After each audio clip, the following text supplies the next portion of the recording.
Diyos kasi marami siyang way kung paano niya gamitin yung kapangyarihan niya. But never ako nagsabi sa sarili ko na isa akong propeta. Never.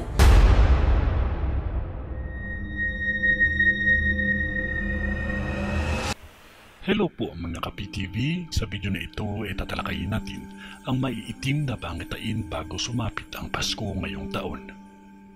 Pero kung ikaw ay hindi pa nakasubscribe sa aking channel, baka naman.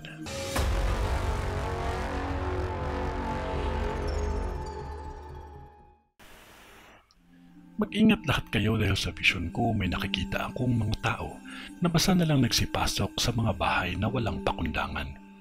Hindi pa natapos ang taon, buhay na ang krimen. Lalo na sa taong 2024, sobrang talamak ang krimen. Isang aksidente na matinding salpukan ng sasakyan ito na tapat lang mismo ng Skyway. May tao pa na naararo dahil sa bilis ng impact. Lalo na mga MMDA, mag-ingat kayo dahil meron sa inyong nasawi dahil nahirapan ng iwasan ang aksidente. Hindi lang isa o dalawa ang nasawi dito. May nakita akong isang gusali na kung saan may talipapa o pamilihan ng mga prutas, mga sariwa, pang-ulam. May nakita din akong nakasabit sa gusali na Western Union at pawn shop. At tapat na tapat lang ito ng kalsada. At hindi kalayuan ay may makikita kayong hotel. May nakikita kang mga kable ng kuryente na medyo madami-dami. Ang gusali na ito ay masusunog ng biglaan.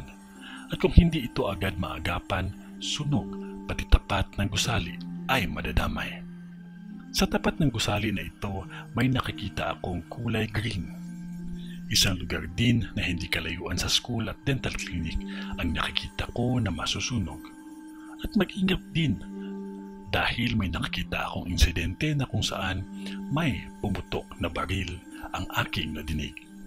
Isang krimen na walang takot kung anumang oras o araw pa ito ay sadyang ginawa ang krimen. Handa nyo lamang ang sarili ninyo lalo na sa pagsapit ng Pasko. Krimen at sunog, yan ang mangyayari bago matapos ang taon. Huwag basta magtiwala lalo hindi nyo kakilala. Mag-ingat lalo na sa mga aksidente. Nasa Prediction 2024, lahat ng mararanasan natin kung tayo ay hindi maging maingat. Laging manalangin palagi at huwag basta pabayaan ang inyong sarili. Ito ay ang bisyon ni Madam sa Novaliches.